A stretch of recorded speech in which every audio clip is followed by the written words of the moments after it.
안녕하세요. 오늘 당신과 함께 좀 깊이 파고들 주제는요. 하버드 대학교의 국제학생 퇴출 위기입니다. 네, 안녕하세요. 세계 최고 명문대잖아요, 하버드가.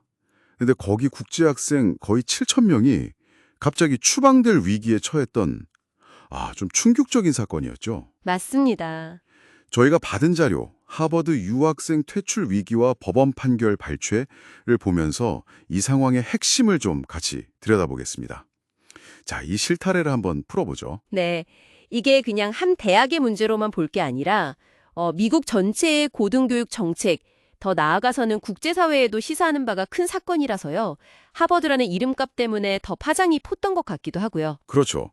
시작이 어떻게 된 거냐면 미국 국토안보부가 갑자기 정말 예고 없이 하버드의 국제학생 등록 유지 자격을 인증하지 않겠다 이렇게 발표를 한 거예요. 네, 맞아요. 그 조치가 만약 그대로 시행됐다면 생각만 해도 끔찍한데요. 그렇죠. 하버드에서 공부하던 그 많은 국제학생들 거의 7천 명인데 이 학생들이 비자 자격을 잃게 되는 거니까요.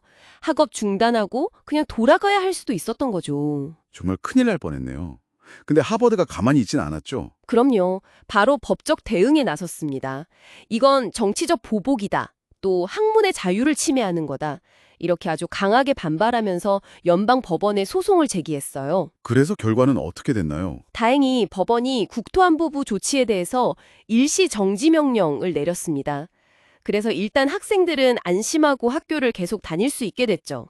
다행이네요, 정말. 네, 근데 이게 어디까지나 일시정지라는 점이 중요해요. 그러니까 임시방편인 거지 근본적인 문제가 해결된 건 아니거든요. 여기서부터가 좀 복잡해지는데요.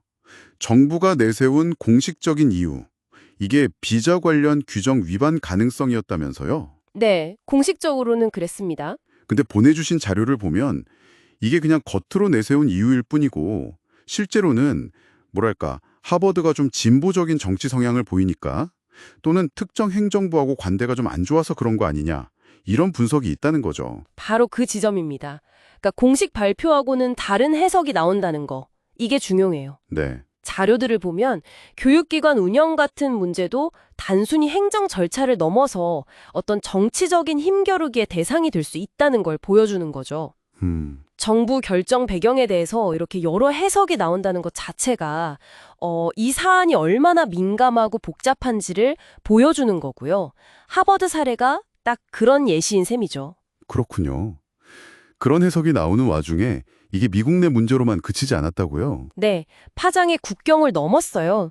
예를 들면 대만이나 인도 같은 곳에서는 하버드 입학 예정이었던 학생들이 비자 문제 때문에 엄청 혼란을 겪었고요. 입학도 하기 전에요? 네, 그리고 심지어 홍콩에 있는 일부 대학들은 혹시 하버드에서 공부 못하게 되는 학생이 있으면 우리가 조건 없이 받겠다 뭐 이런 입장까지 밝혔다고 하더라고요. 와, 홍콩 대학들이요? 그건 좀 의외네요. 그렇죠.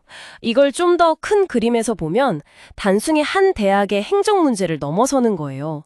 우수한 국제학생들을 서로 유치하려고 하는 국가 간의 보이지 않는 경쟁이랄까? 그리고 세계화 시대에 이 고등교육 인재들이 자유롭게 이동하는 게 얼마나 중요한지 이걸 다시 한번 생각하게 만드는 거죠.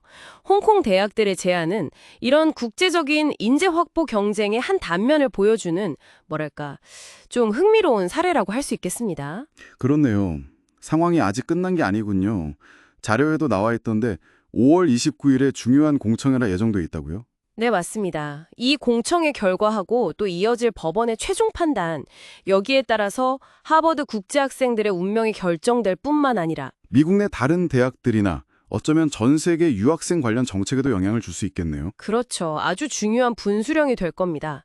앞으로 비슷한 일이 생겼을 때 중요한 선례가 될 수도 있고요. 그렇다면 이 모든 상황이 결국 우리에게 말해주는 건 뭘까요? 자료 마지막 부분에서도 지적했듯이 아무리 세계 최고 수준의 대학이라 해도 이 정치적인 환경이나 역학관계에서 자유로울 수는 없다는 현실. 이걸 너무 명확하게 보여주는 것 같아요. 이 점에 대해서는 어떻게 생각하세요? 결국 이런 질문을 던지게 되는 것 같아요. 앞으로 이런 정치적인 고려나 압력이 학문의 자율성, 그리고 국경을 넘어서는 지식과 인재 교류에 과연 어떤 영향을 미치게 될까? 이번 하버드 사례를 보시면서 이 교육과 정치의 좀 미묘한 관계, 그리고 글로벌 시대 우리 지식 공동체의 미래에 대해서 당신께서도 한번 깊이 생각해 보시는 계기가 되었으면 좋겠습니다.